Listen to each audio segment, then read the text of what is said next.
Hey there guys! We are so sorry that we abandoned our channel for a long time. A lot of things have happened in that time period. Just life in general. Around that time is when school was sucking up all of our time as well. But since it's summer, we've decided it would be the best time to make it up to our loyal subscribers. To get back on track, we are going to read you 2 creepypastas. We know that won't make up for all the times our channel was inactive, but don't worry, we won't let that happen again. Now let's begin. Number 1. Midnight Dancer. Have you ever had one of those feelings that something was wrong? I don't mean during the day either, but at night.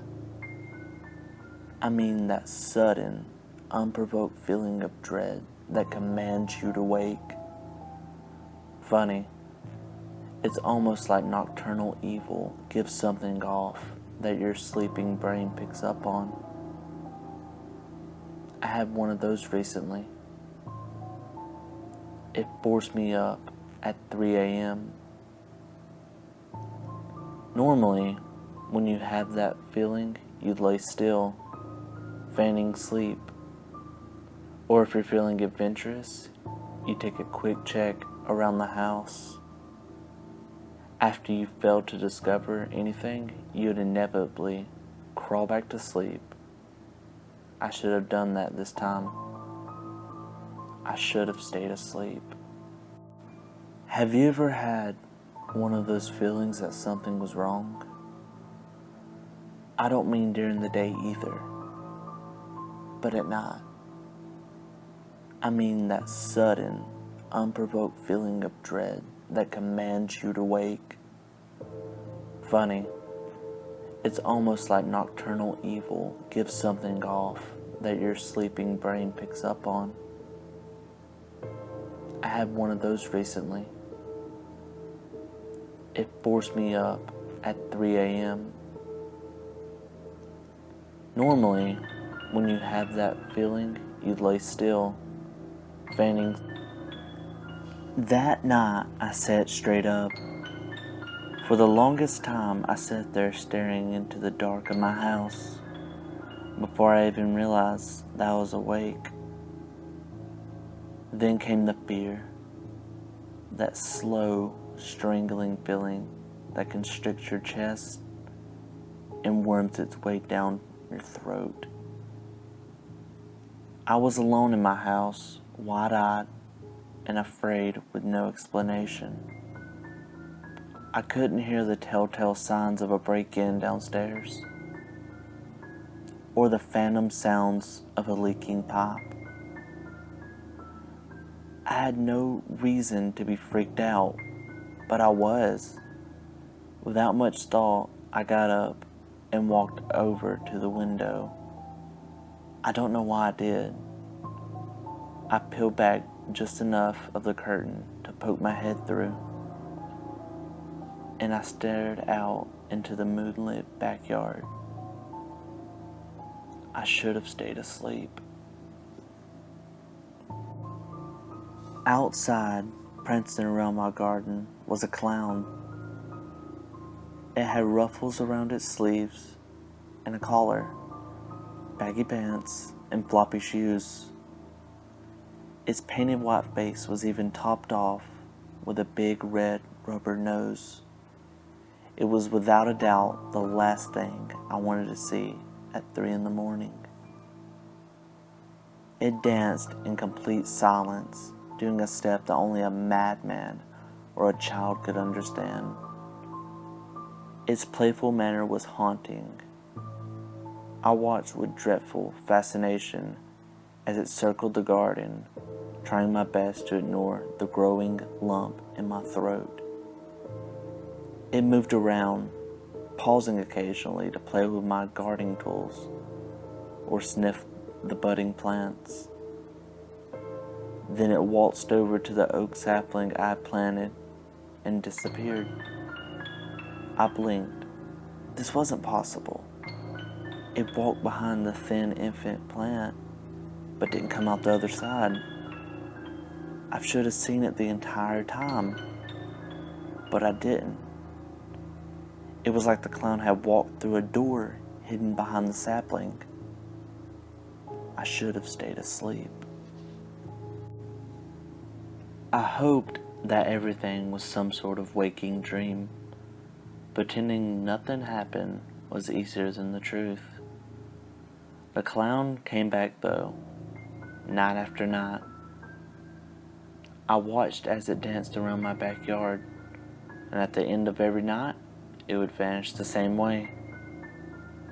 One night, it disappeared behind a garden hoe, only for it to appear seconds later from behind the lawnmower. Tonight, I found it digging a hole in the middle of the yard. I've never seen it do something like this before, and my immediate thought was the clown is digging my grave. The hole got deeper and deeper as the clown dug, until the top of the hole reached its head. Once finished, it stood at the edge of the hole, motionless. When out of nowhere it jerked its head around, my heart pounded so hard that I could taste the copper in my mouth. I'm about to tear away from the curtain when I see it bend down and pluck a flower. The clown put the stem between its teeth and planted the shovel firmly in the ground before stretching out pretend suspenders and admiring its work like a farmer. My heart was still racing at this point, but I was glad that it didn't see me. As if the thing read my mind, it turned on its heels and stared right at me. I never thought I'd actually pray for a heart attack.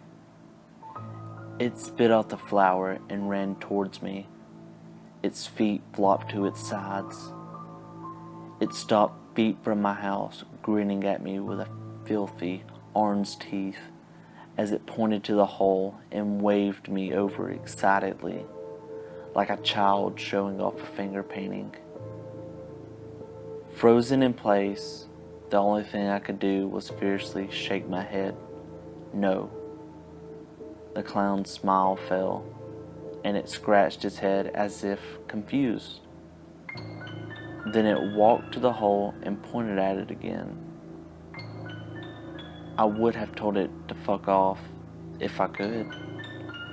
It stood there for a moment before animatedly acting out its aha moment. It then waltzed over to the plant shovel and disappeared behind it. I stared, wide-eyed, hoping it would reappear in the yard like before. I silently prayed for this until the moment I heard my closet creak open. I should have stayed asleep. Number 2. You're not scared, right? You are lying in your bed. The dull wiring of your air conditioner is the only thing separating you from total silence. You know, that particular silence that is so heavy and so thick, it's almost the equivalent of a loud noise itself. The kind of silence where you could hear a pin drop 3 rooms away in. The kind of silence that fills your ears with the sound of your own heartbeat as your ear presses against your pillow. That kind of silence. The dull wiring is the only noise you can hear, a noise that typically goes unnoticed, until it is the only noise present. It's comforting, whether you realize it or not. A sort of white noise. But suddenly, your room is back at the temperature specified on the thermostat, and the wiring comes to a stop, as the vent makes a dull clang. To your misfortune, you are not yet asleep, and the silence sets in. You should be comforted by the knowledge that you could hear anything and everything in your surroundings, making up for the lack of vision provided by the darkness. But you aren't. It's this very environment that sets you on edge, causes your heart to beat a bit faster, makes your body tense without explanation, and that makes you aware when you are not alone. But you are alone, right? You've been laying there with your eyes closed for almost 15 minutes now, and you made sure everything was normal in your room before you turned off the light. You're a smart one. All those Facebook quizzes you took have just reinforced what you already know. If you were in a horror movie, you'd survive until the end. You've even made a carefully laid plan of what you would do in any of the situations you've read about on Creepypasta.com. But that stuff is just nonsense anyway, right? You aren't scared, or at least that's what you keep telling yourself. But wait, what was that? Was that the rustling of fabric? But you didn't shift in your bed, or make any movement. Did you make that noise? No, you couldn't have. You're paralyzed in your bed, stiff with an unease that is not present until these very moments. You must have imagined it. You must have. You roll over to face the wall, out of sight and out of mind. If there's something in the room with you, it will just have to accept that you are much too tired to deal with it at the moment. You're still stricken with uneasiness as you hear rustling again. This time, the rustling is accompanied by a soft thud on the ground. Your heart seizes in your chest. Did you really just hear that? No. You've just gotten yourself worked up about nothing. You really should stop playing horror survival games so late at night. It's messing with your brain. You're a rational person. Stop acting so childish and just fall asleep already. You close your eyes tightly, silently hoping sleep would whisk you away soon. You're practically begging for the safety of the non-existent dream world of your own creation. You're running away in a sense, but there's nothing there, right? You're just tired. I know. As your eyes are clenched tightly shut, you become aware that no matter how much you want to, you can no longer move your arms and legs. Come on now. Are you really letting this get to you? What are you, 12 years old? Suck it up and fall asleep already. Now, more tense than ever, that unnerving sound echoes across the room again. The rustling of fabric, followed by a soft thud on the ground. Unwittingly, you're holding your breath now, eyes shut as tightly as possible. You have a childish urge to pull the blanket over your head. You're imagining it all. It's all in your head. I thought you were better than this. Your heart is pounding loudly in your ears now, but not loudly enough to drown out the now repetitive sound approaching from across the room. Was that rustling? Maybe you left some paper on the ground. That has to be it. And that thumping? Probably the cat or the dog or something. They probably ran in when you weren't looking before you closed the door. Yeah, you're just paranoid. The noise is now within a foot of your bed. And with your back to it, you don't dare turn around to investigate. Not that it'd do much good. The only light in your room is the dull glow of your cell phone on the nightstand next to you. You plugged it in before you crawled into bed, remember? But you don't dare turn around and look. There's nothing there anyway. Minutes that feel like hours pass as you face your wall, stiff as a board, unable to will your uncooperative body to move. You haven't heard the noise in a while now, not since it reached the edge of your bed. You know there's nothing there, you silly. It's the silence. It's messing with you. You really should have turned on some music or something before you went to bed. Oh well, maybe next time.